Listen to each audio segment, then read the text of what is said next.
ইসরায়েলের প্রধানমন্ত্রী Benjamin Netanyahu সোমবার ঘোষণা করেছেন, আন্তর্জাতিক চাপের মুখে ত্রাণ সরবরাহের অনুমতি দেওয়া হলেও ইসরায়েল গাজা ভূখণ্ডের পূর্ণ নিয়ন্ত্রণ গ্রহণ করবে। তিনি জানান, হামাসের বিরুদ্ধে সম্পূর্ণ বিজয় অর্জন করাই এখন তাদের মূল লক্ষ্য। এক ভিডিও বার্তায় নেতানিয়াহু বলেন, প্রচণ্ড লড়াই চলছে, তীব্র এবং ব্যাপক। আমরা গাজার সমস্ত অংশ নিয়ন্ত্রণ করতে যাচ্ছি। তিনি আরও জানান, হামাসের হাতে আটকে থাকা ৫৮ জন ইসরায়েলের জিম্মির মুক্তি এবং গোষ্ঠীটির সামরিক ও শাসক কাঠামোর সম্পূর্ণ ধ্বংসই তাদের উদ্দেশ্য। ইসরায়েলি সেনাবাহিনী অপারেশন গিডিয়নের রথ নামে একটি নতুন সামরিক অভিযান ঘোষণা দিয়েছেন। এর অংশ হিসেবে সোমবার দক্ষিণ গাজার খান ইউনুস শহরের বাসিন্দাদের উপকূলীয় অঞ্চলে সরে যেতে নির্দেশ দেওয়া হয়, কারণ তারা সেখানে একটি অভূতপূর্ণ আক্রমণ চালানোর প্রস্তুতি নিচ্ছে। সেনাবাহিনীর তথ্য অনুযায়ী গত ২৪ ঘন্টায় গাজা জুড়ে অন্তত ১৬০টি লক্ষ্যবস্তুতে হামলা চালানো হয়েছে, যার মধ্যে রয়েছে ট্যাঙ্ক বিরোধী অবস্থান, ভূগর্ভস্থ কাঠামো ও অস্ত্র গুদাম। স্থানীয় সূত্র জানা গেছে, রাতারাতি বিমান হামলায় কমপক্ষে ২০ জন ফিলিস্তিনি নিহত হয়েছেন। এদিকে উত্তর গাজায় দুর্ভিক্ষের আশঙ্কা দেখা দেওয়ায় আন্তর্জাতিক চাপের মুখে কিছু ত্রাণ ট্রাক প্রবেশের অনুমতি দিয়েছে ইসরায়েল। যুক্তরাষ্ট্রের কয়েকজন সিনেটর, যারা বারবারই ইসরায়েলের মিত্র হিসেবে পরিচিত, নেতানিয়াহুকে সতর্ক করে বলেন, এই মানবিক সংকট ইসরায়েলের প্রতি বৈশ্বিক সমর্থনকে দুর্বল করছে।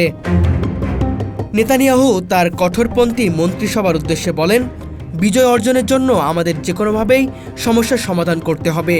তবে হামাসের কাছে ত্রাণ পৌঁছানোর আশঙ্কায় ডানপন্থী নেতারা গাজায় সহায়তা পাঠানোর বিরোধিতা করছে। জাতিসংঘের তথ্য মতে গাজায় প্রায় অর্ধেক জনসংখ্যা বর্তমানে খাদ্য, পানি ও চিকিৎসা সেবা থেকে বঞ্চিত। উত্তর গাজা দুর্ভিক্ষের চূড়ান্ত পর্যায়ে পৌঁছেছে বলে সতর্ক করেছে জাতিসংঘের বিশ্ব খাদ্য কর্মসূচি WFP। খাদ্য সংকটে শিশুদের অপুষ্টিজনিত রোগ আশঙ্কাজনকভাবে বেড়েছে। রাফা সীমান্ত পয়েন্টের মাধ্যমে কিছু ত্রাণ ট্রাক প্রবেশের অনুমতি দেওয়া হলেও তা প্রয়োজনের তুলনায় খুবই সামান্য। বিশ্ব স্বাস্থ্য সংস্থা জানিয়েছে, গাজার বেশিরভাগ হাসপাতাল বিদ্যুৎ, ঔষধ এবং চিকিৎসা সরঞ্জামের অভাবে কার্যত অচল হয়ে পড়েছে। যুক্তরাষ্ট্রের সিনেটররা, যারা দীর্ঘদিন ধরে ইসরায়েলের ঘনিষ্ঠ মিত্র, প্রধানমন্ত্রী নেতানিয়াহুকে সতর্ক করে বলেছেন, ক্ষুধার্ত শিশুদের দৃশ্য ও ধ্বংসস্তূপে আটকে থাকা পরিবারগুলো আর্তনাদের ইসরায়েলের বৈশ্বিক অবস্থান দুর্বল করছে। নেতানিয়াহু বলেন, আমাদের বন্ধু দেশগুলো যারা ইসরায়েলের সুরক্ষার জন্য বরাবরই সহায়ক, তারা এখন বলছে আমরা একটি লাল রেখায় চলে এসেছি। তিনি আরও বলেন, আমাদের উগ্র ডানপন্থী অংশীদাররা সাহায্য থামানোর পক্ষে থাকলেও বৃহত্তম বিজয়ের লক্ষ্যে মানবিক বিবেচনাও প্রয়োজন। খান ইউনুস, দেহের আল বালা এবং গাজার অন্যান্য অঞ্চল থেকে হাজার হাজার মানুষ নতুন করে বাস্তুত্ব হচ্ছেন। ইসরায়েলি সেনাবাহিনী উপকূলীয় অঞ্চলগুলোতে সরে যাওয়ার নির্দেশ দিয়েছে, যদিও সেখানেও নিরাপত্তা নিশ্চয়তা নেই।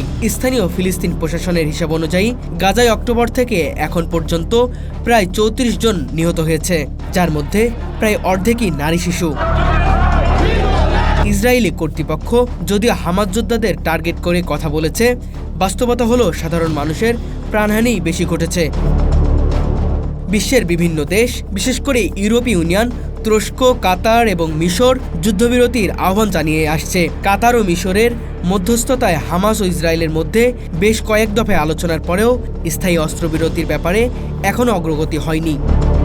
জাতিসংঘের মহাসচিব আন্তোনিও গুতেরেস বলেন, গাজা এখন একটি মৃত্যুপরীতে পরিণত হয়েছে। অবিলম্বে যুদ্ধবিরতি ও মানবিক সহায়তায় অবারিত প্রবেশ নিশ্চিত করতে হবে। গাজা আজ এক সংকটময় পরিস্থিতির মুখোমুখি। একদিকে ইসরায়েল সম্পূর্ণ বিজয় ও পূর্ণ নিয়ন্ত্রণের লক্ষ্য নিয়েছে, অন্যদিকে গাজার বাসিন্দারা জীবিত বাঁচতে মরিয়া। আন্তর্জাতিক সমর্থন ধরে রাখার চেষ্টায় নেতানিয়াহুর প্রশাসন কিছু মানবিক সহায়তার অনুমতি দিলেও পরিস্থিতির উত্তরণ সহজ নয়। যুদ্ধ, মানবিকতা, রাজনীতি, এই ৩ ধরনের দ্বন্দ্বে গাজা গভীর সংকটে। গাজায় চলমান এই সহায়তা ও মানবিক বিপর্যয়ের ফলে আন্তর্জাতিক মহলে ব্যাপক উদ্বেগ দেখা দিয়েছে।